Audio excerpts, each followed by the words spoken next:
नमस्कार दोस्तों। लास्ट की वीडियो में जैसे अपन ने देखा था कि आर्टिकल 18 तक किस प्रकार उपाधियों का उन्मूलन हुआ था, तो अब इस वाले में अपन देखेंगे स्वतंत्रता का अधिकार, जो कि आर्टिकल 19 से लेकर आर्टिकल 22 तक है। जैसे अपन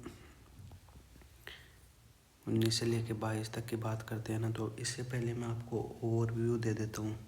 तो अगर ओवरव्यू की बात करते हैं ना, तो आर्टिकल 19 में जो बोलने की स्वतंत्रता से संबंधित कुछ अधिकार हैं, जिनकी 6 स्वतंत्रताएं हैं, जिनको अपन अगर वैसे याद करते हैं ना तो सामरो से याद करते हैं, SAAMRO, सामरो से याद करते हैं।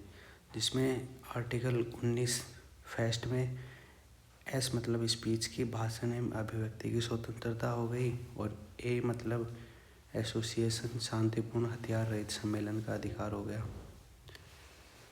और सी की बात करते हैं तो संघ बनाने की, जिसमें सहकारी समितियां बनाने का अधिकार हो गया। और डी में ड्राइव, राज्य के क्षेत्र में घूमने का अधिकार हो गया। ई की बात करते हैं तो भारत के राज्य क्षेत्र में बसने का अधिकार हो गया। एफ में संपत्ति का अधिकार हो गया, जो कि 1978 के तहत हटाया गया था। ओ की बात करते हैं तो कोई भी व्यवसायिक वृत्ति और आजीविका का अधिकार है। तो इस प्रकार 19 में सामरो से याद करते हैं। अब चलिए आर्टिकल 19 की बात हो गई तो ब्रीफ में देख लेते हैं। आर्टिकल 19 अभिव्यक्ति की स्वतंत्रता आदि से संबंधित कुछ अधिकारों का संरक्षण है, ये अपन बात कर ही चुके हैं। और आर्टिकल 20 में अपराधों की दोष सिद्धि के संबंध में संरक्षण दिए गए हैं। आर्टिकल 21 में जीवन और व्यक्तिगत स्वतंत्रता की सुरक्षा है।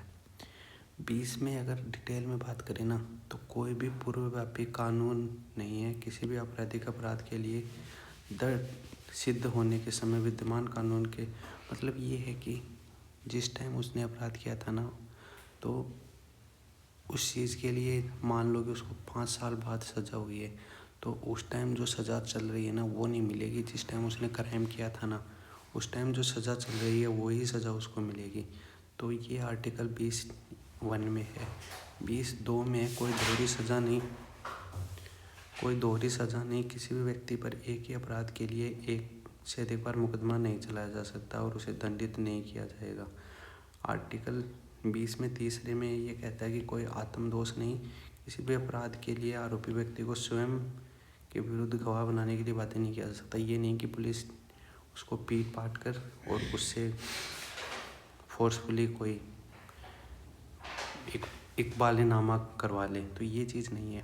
अब आर्टिकल 21 की बात करते हैं ना, तो ये है जीवन जीने का अधिकार, निजता का अधिकार हो गया, 14 वर्ष की आयु तक निःशुल्क शिक्षा का अधिकार हो गया, शीघ्र सुनवाई का अधिकार हो गया, सूचना का अधिकार हो गया, सोने का मतलब जीवन जीने के अधिकार जो भी हो, सतत विकास का अधिकार, अपनी पसंद से व्यक्ति से विवाह करने का अधिकार हो गया, सम्मान से मरने का अधिकार आदि हो गया।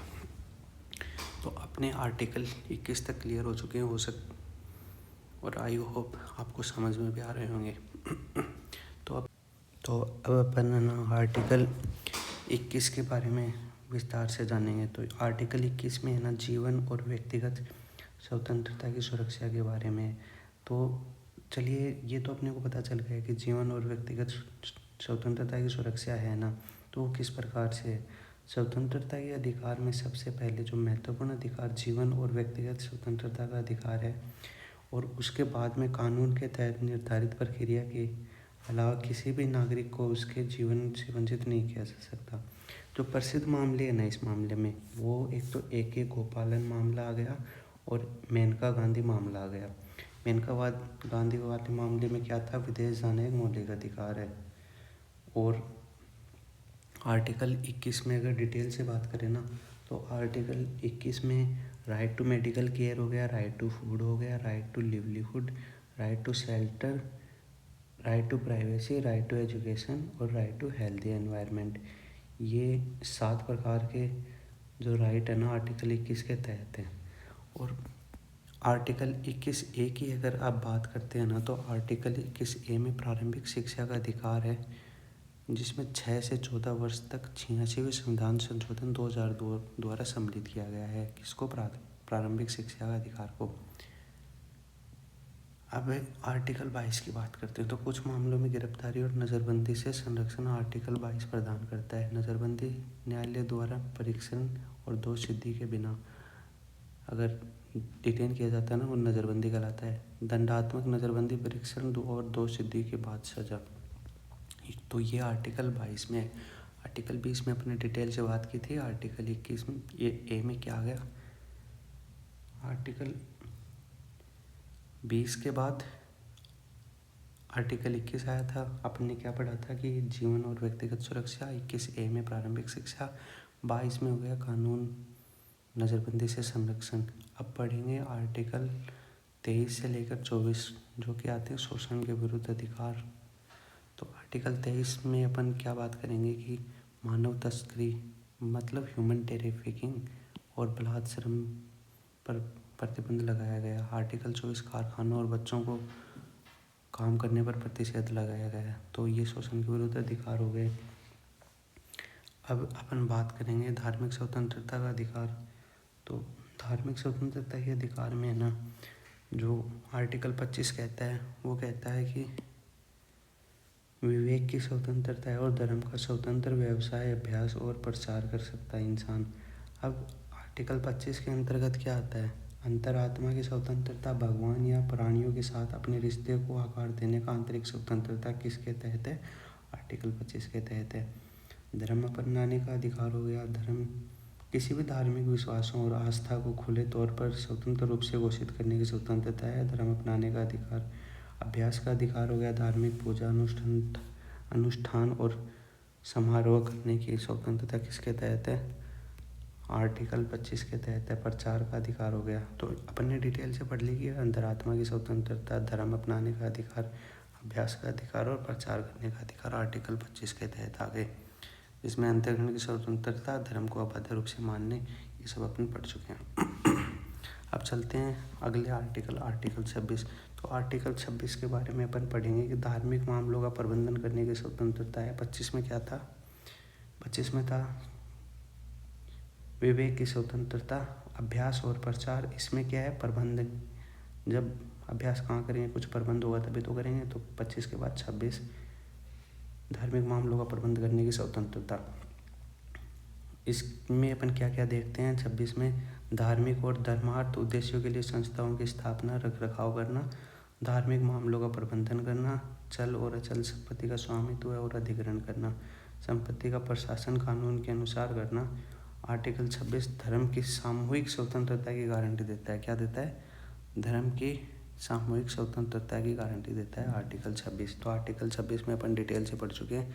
अब अगला है अपना आर्टिकल 27। तो आर्टिकल 27 के बारे में अपन जानेंगे कि आर्टिकल 27 में किसी भी धर्म के प्रचार के लिए करों के भुगतान से स्वतंत्रता है कि प्रचार के लिए जो भुगतान होंगे ना, उन पे कोई टैक्स नहीं लगेगा। आर्टिकल 27 ये भी कहता है कि किसी भी व्यक्ति को किसी भी कर का भुगतान करने के लिए मजबूर नहीं किया जाएगा जिसकी आय विशेष रूप से किसी विशेष धर्म या धार्मिक संप्रदाय के प्रचार एवं रख रखाव के खर्चों में भुगतान के लिए विनियोजित की जाती है, उस पर कोई टैक्स नहीं लगेगा। अब आर्टिकल 27 के बाद अपन पढ़ेंगे आर्टिकल 28। इनमें ये चीज़ें तो लाइन बाय लाइन लिखी हुई हैं, लेकिन मैं आपको थोड़ा डिटेल से भी बता रहा हूँ ताकि ये चीज़ें ध्यान में रहें। तो आर्टिकल 28 में अपन क्या पढ़ेंगे, कुछ शैक्षिक संस्थानों में धार्मिक शिक्षा या पूजा में भाग लेने की स्वतंत्रता है। तो इस चीज़ में पूरी तरह से राज्य निधि से संचालित किसी भी शैक्षणिक संस्थान में कोई धार्मिक शिक्षा प्रदान नहीं की जाएगी, ये चीज़ भी ध्यान रखने वाली है। और खंड ए में कुछ ऐसे शैक्षणिक संस्थान पर लागू नहीं होगा जैसे जो केंद्र द्वारा प्रशासित है या राज्य द्वारा प्रशासित है, लेकिन बंदोबस्ती या ट्रस्ट के तहत स्थापित किया गया है, जिसके लिए आवश्यक है कि संस्थान में धार्मिक शिक्षा प्रदान की जाएगी। तो ऐसे के लिए ये चीज़ें लागू नहीं है। राज्य द्वारा मान्यता है किसी शैक्षणिक संस्था में भाग लेने वाले या राज्य नीति से सहायता करने वाले किसी व्यक्ति को ऐसे संस्थान में दिए जाने वाले किसी भी धार्मिक निर्देश में भाग लेने या धार्मिक पूजा में भाग लेने की आवश्यकता नहीं होगी जब तक ऐसे व्यक्ति जो नाबालिग हैं उसके अभिभावक उसके लिए अपनी सहमति नहीं दे।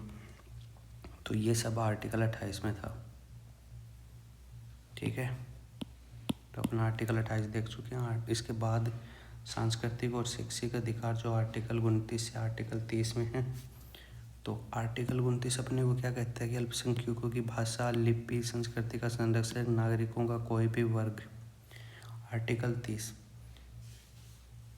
30 में क्या कहता है कि पहले 29 में क्या था, भाषा जब बदलेगी, जब वो शैक्षणिक संस्थाएं स्थापित करेंगे, तो 30 में क्या हो गया, शैक्षणिक संस्था स्थापित करने और उनके प्रसार शासन का अधिकार है।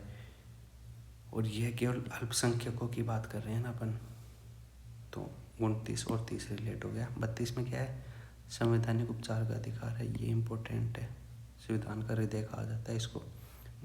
किसने कहा था, BR अम्बेडकर ने कहा था। आर्टिकल 33, इसमें तीन इक्वल दिख रहे हैं, तो सशस्त्र कर्मचारी वर्गों के मौलिक अधिकारों को प्रतिबंधित करने की संसद की शक्ति। 34 में मार्शल लॉ लागू रहने के दौरान मौलिक अधिकारों पर प्रतिबंध लगा दिया जाता है। अनुच्छेद 35, संसद मूल अधिकारों को लागू करने के लिए कानून बना सकती है।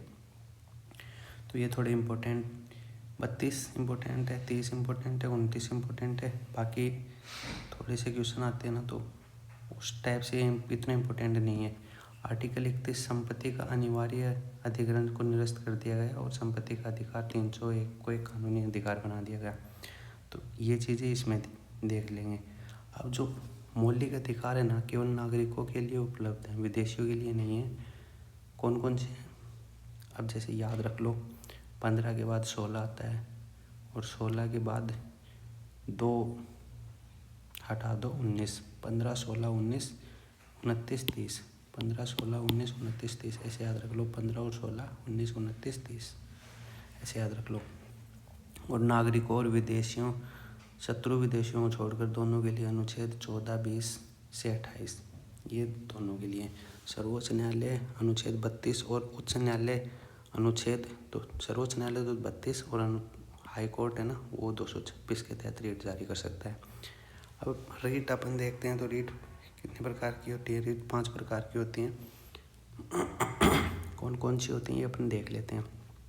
तो पहली बात तो ये है कि बंदी प्रत्यक्षीकरण। बंदी प्रत्यक्षीकरण में शरीर को अपने पास रखना, न्यायालय द्वारा उस व्यक्ति को जारी किया गया आदेश अन्य व्यक्तियों की हिरासत में लिया गया है, वो न्यायालय के समक्ष उसको प्रस्तुत करे। तो ये हो गया बंदी प्रत्यक्षीकरण। और अब अगर दूसरी रीट की बात करते हैं ना, तो वो परमादेश हो गया। हम आपको आदेश देते हैं, ये एक ऐसा आदेश है जो अदालती आदेश है, जो किसी सरकारी अधिकारी या संस्था को कानूनी कर्तव्य निभाने या गैर कानूनी कार्य से परहेज करने के लिए मजबूर करता है। यह अंग्रेजी और अमेरिकी आम कानून प्रणालियों में से एक न्यायिक उपाय है। ठीक है, हम आपको आदेश देते हैं कि ये काम क्यों नहीं किया, ये काम करो। इसके बाद आता है निषेध। हम मना करते हैं। निषेध का मतलब हम मना करते हैं। निषेधाज्ञा एक कानूनी उपाय है जो निचली अदालत, न्यायाधिकरण या प्रशासनिक निकाय को गैरकानूनी तरीके से कार्य करने पर अधिकार क्षेत्र में आगे बढ़ने से रोकता है। ठीक है, वरिष्ठ अदालत देगी निचली अदालत को। निषेध तब तक जारी की जाती है जब निचली अदालत बिना अधिकार क्षेत्र में काम करते हैं, निचली अदालतें अपने वैध अधिकार का उल्लंघन कर रही हैं और कोई अन्य पर्याप्त कानूनी उपाय उपलब्ध नहीं है, तब ये सब निषेध ये काम में लिया जाता है। और निषेध के बाद आता है उत्प्रेक्षण। उत्प्रेक्षण है कि ठीक है, उत्प्रेक्षण क्या हो गया, उत्प्रेक्षण किसी निचली अदालत में फैसले या सरकारी एजेंसी की कार्रवाई की समीक्षा की अनुमति देते हैं। कि हम आपको ये बोल रहे हैं कि सूचित होना हमें प्रमाणित किया जाए। अब होता है प्रमाण पत्र। प्रमाण पत्र में सॉरी ये थोड़ा सा गलत हो गया। अधिकार परीक्षा, आपका प्राधिकार क्या है, मतलब आप किस अधिकार से ये काम कर रहे हो। प्रमाण पत्र ये है कि इसको प्रमाणित करो। तो ये दोनों उल्टे हो गए थे, लेकिन अब सही हो गया। अधिकार परीक्षा ऊपरी अथॉरिटी पूछती है कि तूने किस अधिकार से ये काम किया, और प्रमाण पत्र ये है कि इस कोई आदेश दिया था वो किस अधिकार से दिया था, तो उसके लिए प्रमाण पत्र, ये प्रमाण पत्र हो गया। अब अगर अपन देखते हैं ना, तो सर्वोच्च न्यायालय का जो रीट का अधिकार है 32 और सुप्रीम कोर्ट का 226 की भी तुलना देखते हैं। तो उच्च न्यायालयों का रीट क्षेत्राधिकार सर्वोच्च न्यायालय से अधिक व्यापक है और सर्वोच्च न्यायालय रीट जारी करने से इनकार नहीं कर सकता, लेकिन सुप्रीम कोर्ट नहीं कर सकता, लेकिन हाई कोर्ट कर सकता है। उच्च न्यायालय न केवल मौलिक अधिकारों के परिवर्तन के लिए बल्कि अन्य उद्देश्य के लिए भी रीट जारी कर सकता है। तो ये इनकी इम्पोर्टेंट डिफरेंस हो गए। अगर अब अपन चले ना तो अपना अगला टॉपिक है नीति निर्देशक तत्व या सिद्धांत। तो डीपीएसपी के बारे में अगर अपन बात करें ना तो डीपीएसपी आर्टिकल 36 से लेकर आर्टिकल 51 तक है, जो कि आयरलैंड से लिया गया है। इनकी नवीनतम विशेषताएं और भारत शासन अधिनियम में निहित निर्देशों के साधन से मिलती जुलती हैं। ये बी आर अम्बेडकर ने कहा था। अब अगले की बात करें तो सिद्धांत जो सामाजिक बहिष्कार के लक्ष्य को आगे बढ़ाएंगे, ग्रेनविल ऑस्टिन ने कहा था। लक्ष्य और आकांक्षाओं का घोषणा पत्र है, केसी वेयर ने कहा था। चेक का भुगतान बैंक द्वारा अपनी सुविधा के अनुसार किया जाता है, केटी शाह ने कहा था। राज्य के अधिकार के लिए नैतिक धारणाएं, बी एन राव ने कहा था। तो ये सब इसके बारे में जो मैंने बताया था वो नवीन विशेषता बी आर अम्बेडकर 1935 में मिलता जुलता है, ये कहा था। ग्रेनविल ऑस्टिन ने कहा था डीपीएसपी मौलिक कर्तव्य संविधान की अंतरात्मा है। और मिनर्वा मिल्स केस 1980 मौलिक कर्तव्य डीपीएसपी के बीच सामंजस्य और संतुलन की मूल संरचना की आवश्यक विशेषता है। मूल संरचना की आवश्यक विशेषता कौन सा है? मौलिक कर्तव्य और डीपीएसपी के बीच मिनर्वा मिल्स। ये क्वेश्चन बहुत ज़्यादा इंपॉर्टेंट हो जाता है। कल्याणकारी राज्य की अवधारणा को मूर्त रूप देना डीपीएसपी का काम है, ये भी इम्पोर्टेंट हो गया। गैर न्याय संगत है। डीपीएसपी को लागू करने के लिए किसी भी कानून को 14 से 19 के संबंध में उचित होना चाहिए। तो ये चीज़ अपन ने इसके लिए मोस्ट इम्पोर्टेंट देख लिया। अब अपन इसके आर्टिकल के बारे में बात करते हैं। तो अगर अभी अपन इनके आर्टिकल के बारे में बात करें ना तो अपन एक बार देखते हैं कि इसके आर्टिकल कहाँ से कहाँ तक हैं। तो आर्टिकल हैं इसके 36 से लेकर 51 तक, और 36 से 51 तक अगर आर्टिकल है ना इसके, तो इनको याद करना भी अपने लिए थोड़ा डिफ़िकल्ट होगा। तो चलिए एक बार देख लेते हैं कैसे कैसे क्या इनके आर्टिकल हैं। तो शुरुआत करते हैं आर्टिकल 36 में, जिसमें राज्य की परिभाषा है। आर्टिकल 37 में अगर परिभाषा आ गई तो फिर आगे ये देखेंगे सिद्धांत पे काम कर रहा है, तो 37 में सिद्धांत आ गए और सिद्धांतों का वर्गीकरण करेंगे। तो वो करेंगे उसके वेलफेयर से। तो एक बार ये देख लेते हैं। 38 में वेलफेयर हो गया,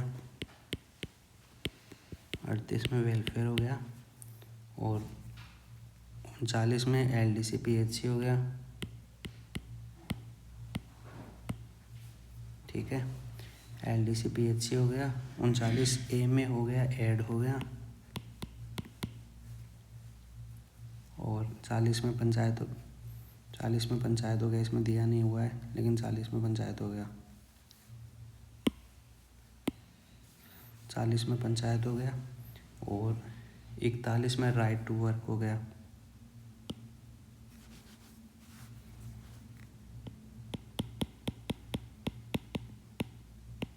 41 में राइट टू वर्क हो गया।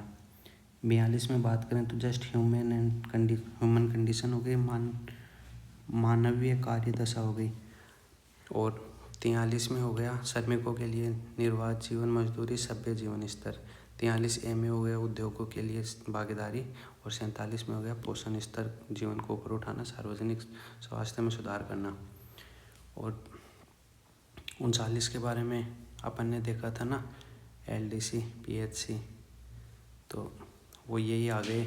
आजीविका के पर्याप्त संसाधन, भौतिक संसाधनों का समावित्व और धन उत्पादन के लिए संसाधनों को संकेंद्रण को रोकना, महिलाओं और पुरुषों के समान कार्य के लिए समान वेतन, बलपूर्वक दुर्व्यवहार, बच्चों के स्वास्थ्य एवं शक्ति का संरक्षण, बच्चों का स्वस्थ विकास, नैतिक एवं बौद्धिक विकास से बचपन में युवावस्था की सुरक्षा। तो ये अपन ने देख लिए। तो एक बार अगर ऐसे भी देखें ना तो 40 में मैंने बताया था पंचायतों का गठन हो गया। 43 में बताया था कि लिविंग वेज हो गया, और 43 ए या 43 ए में तो पार्टिसिपेशन था वर्कर्स का, बी में सहकारी समिति हो गई। 46 में क्या हो गया, अनुसूचित जातियाँ, अनुसूचित जनजातियों और समाज के अन्य वर्ग के लोगों के लिए शैक्षिक और आर्थिक हितों को बढ़ावा देना। 47 में औषधीय प्रयोजनों को छोड़कर मादक पदार्थों और दवाओं के सेवन पर प्रतिबंध लगा दिया गया। और 48 में गाय बछड़ों की हत्या पर प्रतिषेध लगाया जो स्वास्थ्य के लिए हानिकारक है। 44 में बराबर हो गए ना, 4 बराबर है, तो समान नागरिक सहायता साहबानो केस 1885 यूसीसी से संबंधित है। 45 में अपन देखते हैं, ये इम्पोर्टेंट है, इनको याद करना बहुत ही ज़्यादा ज़रूरी है। 44 में समान नागरिक संहिता। 45 में 6 वर्ष की आयु तक के बच्चों के लिए देखभाल और शिक्षा प्रदान करना। 48 में पशुपालन के आधुनिक वैज्ञानिक तरीकों से व्यवस्थित करना। 48 में पर्यावरण से संबंधित हो गए, वनों की सुरक्षा हो गई। 49 में राष्ट्रीय महत्व, ये इम्पोर्टेंट है। 50 में 50-50 हो गए ना, 50-50, नगर पालिका और कार्यपालिका के कार्य अलग अलग हैं। 51 में अंतर्राष्ट्रीय सुरक्षा। तो ये चीज़ थोड़ी सी याद रखनी ही पड़ेंगी, इनका और कोई ऑप्शन है भी नहीं। बार बार में देखेंगे ना तो बार बार में देखने से ये चीज़ें याद हो जाएंगी, बाकी ये थोड़ी डिफ़िकल्ट हैं। अब अगर अपन देखें ना तो एक बार डीपीएसपी का वर्गीकरण अगर किस प्रकार से करते हैं, तो जो सामाजिक आर्थिक सिद्धांत हैं, गांधीवादी सिद्धांत है और उदारवादी सिद्धांत है, वो डीपीएसपी के वर्गीकरण में महत्वपूर्ण भूमिका निभाते हैं। कौन कौन से? सामाजिक आर्थिक सिद्धांत, गांधीवादी सिद्धांत और उदारवादी सिद्धांत। सामाजिक आर्थिक सिद्धांत में आर्टिकल अपने कौन कौन से आ जाएंगे? 38 का आ जाएगा, 39 ए आ जाएगा, 41, 42, 43 ए और 47 आ जाएंगे। गांधीवादी सिद्धांत में आर्टिकल 40, 43 बी, 46, 47, 48 आ जाएंगे।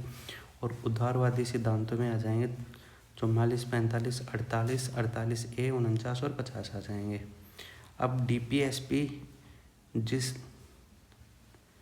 जो अमेंडमेंट से ऐड किए गए हैं ना, वो हैं 42वें संविधान संशोधन में गरीब श्रमिक बच्चे और गरीब निःशुल्क विधिक सहायता मिलेगी 39 ए के तहत। श्रमिक को उद्योगों में भागीदारी 43 ए के तहत। बच्चों को शिक्षा का अवसर मिलेगा 39 के तहत। पर्यावरण 48 ए के तहत। और 44वां आय सुविधाओं और अवसरों की समानताओं को दूर करना। 86वां अनुच्छेद 21 ए, अनुच्छेद 45 और 6 से 14 वर्ष के बच्चों के लिए निःशुल्क प्राथमिक शिक्षा। 47वें संविधान संशोधन में सहकारी समिति 43 बी के तहत जोड़ेगी। तो ये चीज़ें अपन ने देख ली कि डीपीएसपी जो एडेड थ्रू अमेंडमेंट थे। अब मौलिक अधिकार जो वर्सेस डीपीएसपी, तो ये टॉपिक हालांकि इसमें नहीं है, लेकिन मौलिक अधिकार और डीपीएसपी के बीच में संघर्ष इसमें करवा रखा है। तो चंपई दोराजन केस जो 51 में हुआ था, उसमें मौलिक अधिकार डीपीएसपी पर प्रबल होंगी। ये चीज़ें इंपॉर्टेंट है, इससे क्वेश्चन आते हैं।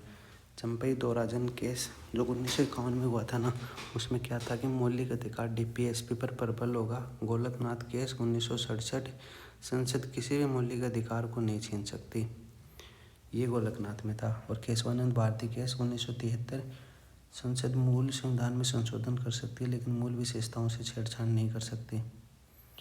पहले नंबर पे क्या था? चंपई दोराजन केस था, उसमें क्या है, मौलिक अधिकार डीपीएसपी पर प्रबल होगी, ठीक है। लेकिन गोलकनाथ में क्या है, संसद किसी भी मौलिक अधिकार को नहीं छीन सकती। और केशवानंद भारती में क्या है, संशोधन कर सकती है लेकिन मूल संविधान में छेड़छाड़ नहीं कर सकती। न्यायिक समीक्षा है ना, लेकिन बुनियादी ढांचे से छेड़छाड़ नहीं कर सकती। 24वां संविधान संशोधन। Minerva mills case 1980, supreme court भारतीय संविधान प्राथमिक एवं राज्य पुलिस सेवाओं के बीच संतुलन की आधारशिला पर आधारित है। क्या है मिनर्वा मिल्स में? सुप्रीम कोर्ट कहता है कि भारतीय संविधान प्राथमिक एवं राज्य पुलिस सेवाओं के बीच संतुलन की आधारशिला पर आधारित है। के टी शाह कहते हैं कि नीति निर्देशक डीपीएसपी है ना, बैंक दिए जाने वाले चेक की तरह जो बैंक के भुगतान अपनी सुविधा अनुसार करेगा बैंक जिसका भुगतान। अब अपन बात करेंगे भाग 4 ए में मौलिक कर्तव्य जो 51 ए है। जो इसमें अपन मेन तो ये देखेंगे, स्वर्ण सिंह समिति ने ना 8 मौलिक कर्तव्यों का सुझाव दिया था, जिसमें 42वें संविधान संशोधन 1976 के तहत संविधान में भाग 4A अनुच्छेद 51A जोड़ा गया, जिसमें नागरिकों के लिए 10 मौलिक कर्तव्य शामिल हैं। वर्तमान में 11 हैं। तो ये है कि स्टार्टिंग में कितने थे, 10, अभी कितने, 11। ये क्वेश्चन पूछा जाता है। अब ये देखते हैं कि वर्मा समिति है ना 1999 में कुछ मौलिक कर्तव्यों के कार्यान्वयन के लिए कानूनी प्रावधान के अस्तित्व की पहचान की थी। तो वो चीज़ हो गई कि वर्मा समिति ने क्या किया था, मौलिक कर्तव्यों के कार्यान्वयन के लिए कानूनी प्रावधानों के अस्तित्व की पहचान की थी।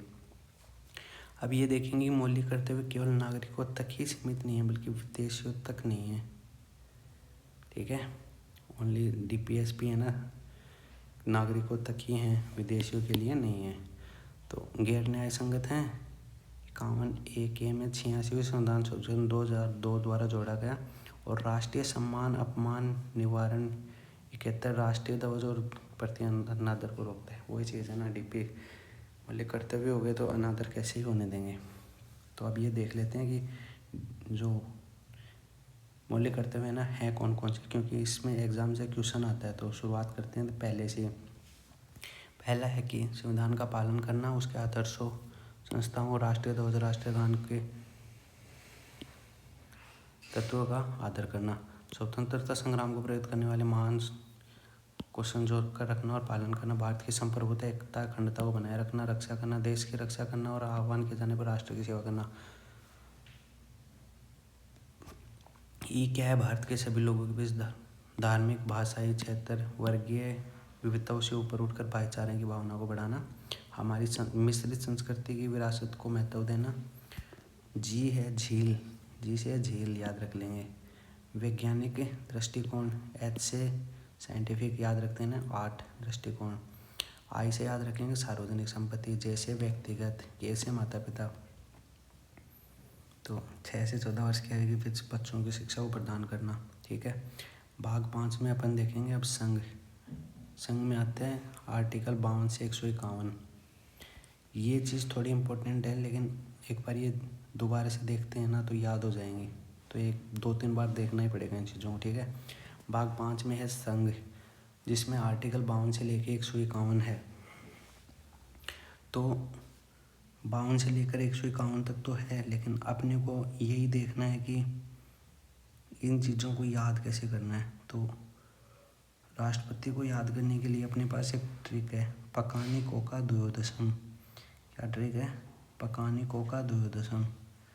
तो पकानी में पै फॉर पद, का फॉर कार्यपालिका, नी फॉर निर्वाचन, को फॉर कोटा, का फॉर कार्यकाल, दू फॉर दोबारा पुनर्निर्वाचन, यो फॉर योग्यता, द फॉर दशाएं, स फॉर शपथ, एम फॉर महाभियोग। मैं एक बार लिख देता हूँ ताकि अच्छे से याद हो जाए। पै कानी कोका दू यो द सम। 51 में हो गया, 51 से तो वही चीज़ खत्म हुई थी ना, तो 52 में हो गया पद, 53 में हो गया कार्यपालिका,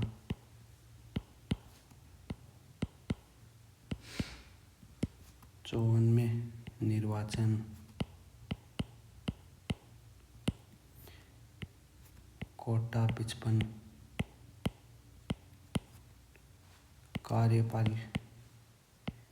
कार्यकाल 56, दोबारा 57, योग्यता 58, दशा 59, शपथ 60, महाभियोग 61। तो ये चीज़ें याद करने लायक है। आर्टिकल 52 भारत के राष्ट्रपति, 53 कार्यकालिक शक्ति, 54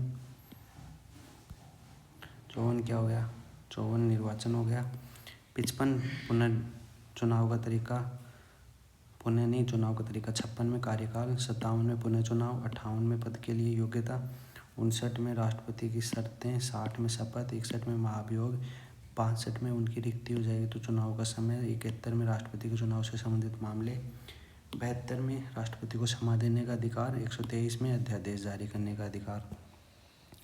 अब शपथ है ना भारत के मुख्य न्यायाधीश द्वारा उनकी अनुपस्थिति में सर्वोच्च न्यायालय के वरिष्ठ न्यायाधीश द्वारा शपथ दिलाई जाती है। उपराष्ट्रपति के पद से इस्तीफा है ना उपराष्ट्रपति के निर्वाचन मंडल से संबंधित है। संसद के दोनों सदनों के लिए निर्वाचित सदस्य है। राज्य विधानसभा के निर्वाचित सदस्य